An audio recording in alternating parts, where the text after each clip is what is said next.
you literally can construct a head, and if you skinny the neck, they become young. It's sort of a bizarre concept, but it works as long as you're not doing a lot of age line. So sometimes we fight going, how do you make a handsome guy look a little bit older or a little bit younger? It's not necessarily in the face all the time. We think it is, but there's actually sort of other things you can do. You add a little bit of mass. They have a tendency to think about them as being a little bit older because, again, they're a little more bulky, but you skinny them up, you skinny this up, and then that gets real skinny, then all of a sudden it becomes Charlie Brown, right? The big head and the little skinny neck on him, right? So, and again, the rule of you've got the ears at the halfway point, it allows you to get two spots. If you just follow these lines here, and the 1, 2, 3 here, and it's halfway on the circle, I'm telling you, you're going to be 50% better when you go home. Next time you draw a head, you follow those 3, 4, you're going to be better. The other thing we should talk about is perspective on how to fix that. Because as I said, a lot of the mistakes I see, people throw perspective out the window when they're drawing their figures. And I see it a lot in the faces. And years ago, an editor who's actually here now, Larry Hama, he used to tell me, you're drawing with symbols. And I didn't understand what that meant. And he said to me, you draw with symbols.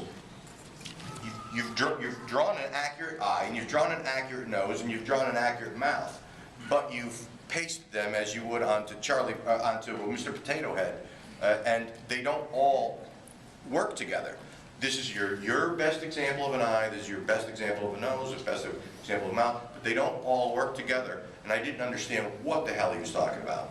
So I'm gonna illustrate for you the common mistakes of what he was pointing out to me, and how you can correct some of that. All right, and let me just do a quick little thing, and then Greg can jump back in here. We were talking about, here's the eyes here. So here's your circle. I don't know, I just keep looking like it's slanted. It's not in my drawing here. But, so you got the eye here, and so there's your construct. And again, I was just doing the dash to say that that's an egg that's going behind it. But in its simplest form, there's your face there. Now the perspective that comes in there, how do you draw it looking, instead of straight, how do you turn the head? It's not overly difficult. You actually tilt the egg a little bit. So you got and then you still use the same lines. It's just that now, instead of it being dead center, you put it off center, and then your center line goes this way, which is your eye. So now you can put an eye here and an eye here.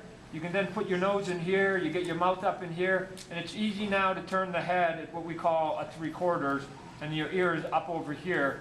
And now you've got your 3/4 look instead of your standard, here's your nose, here's your mouth right here. Very quickly, using the same construction here, you were able to turn it. As long as you keep a center line and you keep a halfway point, you can start turning things, because these things just rotate as long as you go, I've got the mark, as long as I've got the cross. So, I mean, let me keep that for a minute. Oh, you want it? Oh, so. Okay.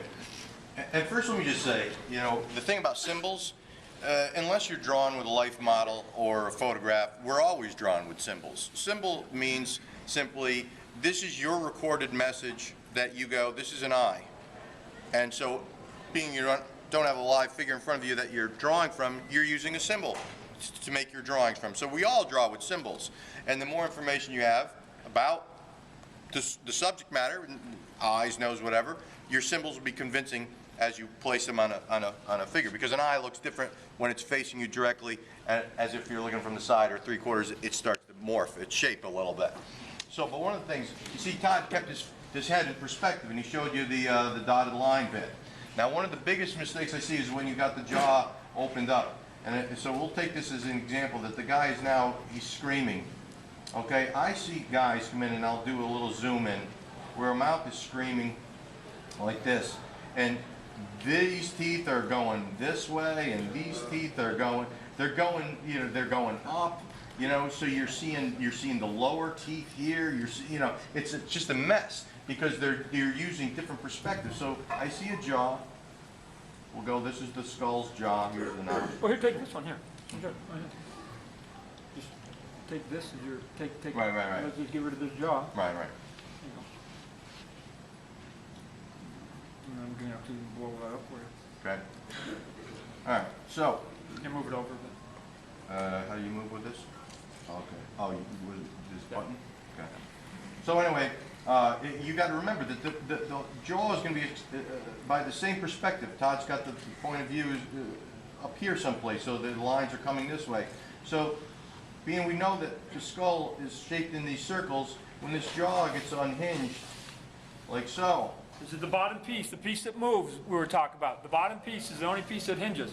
So now we're going to see inside the mouth, and this is going to follow the same perspective, because we could see above it. And what I tell you I see constantly, because people are used to this symbol. They're used to this symbol in their heroes. Growl. Growl. That they just take this symbol and they paste it on the face no matter what perspective it is in. They could have an upshot of the head. Yeah. I call it the chiclet teeth. They're always flat, and they're always white, and they're all about the same space. They have to, two things have to happen with your teeth. As you get to the sides, they have to get smaller. And the reason they have to get smaller is because they're actually curving into your head. Right. So what happens is the first, look at guys, just smile. The person next to you, you actually get to see these two teeth and maybe the eye teeth, and then it starts to curve. So the ones on the sides are going to start to do this. They're going to curve.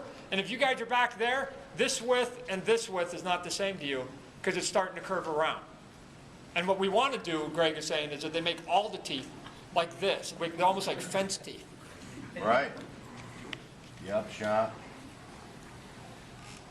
Mean looking dude. Got the upshot going. And yet, the teeth are in that same symbol of the downshot. And you go, that's wrong. And they go, what do you mean it's wrong? This is an upshot. So how could the teeth be pointed with the rows going this way? That would mean the skull is built something like this.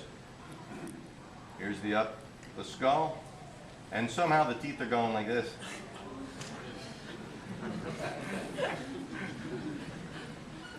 Wrongo. Teeth would have to be going like this. And just like those cylinders, remember we just saw those cylinders, the head's no different. Remember the cylinders, we wrap it, everything goes wrapped, but it's all going in the same direction. Right. So here we've got the eyes are going this way, the top teeth are going this way, so the bottom teeth have to go that way. It's just science at that point. Don't take our word for it. Right. You always have to remember your perspective.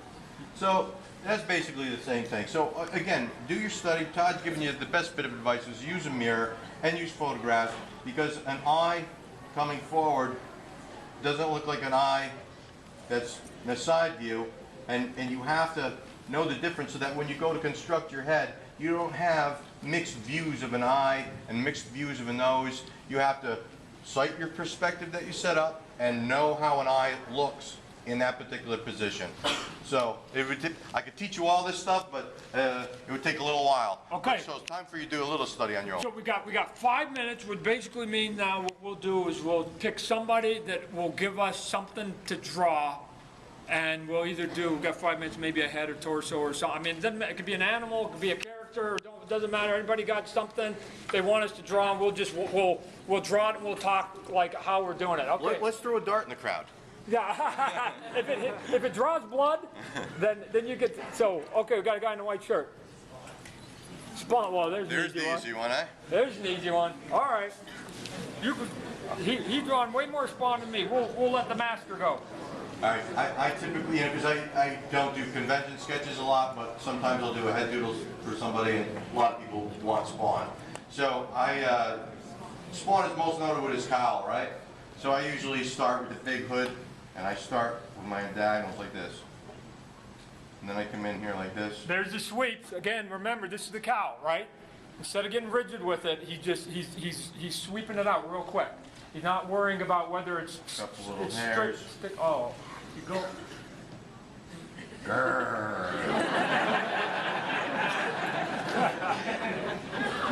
And then I'll come in, give the little point to the cape like so. Come in here and give those very recognizable skulls like so. And so, anyway, that was very quick. I'm going to erase that and show you a little bit more step by step.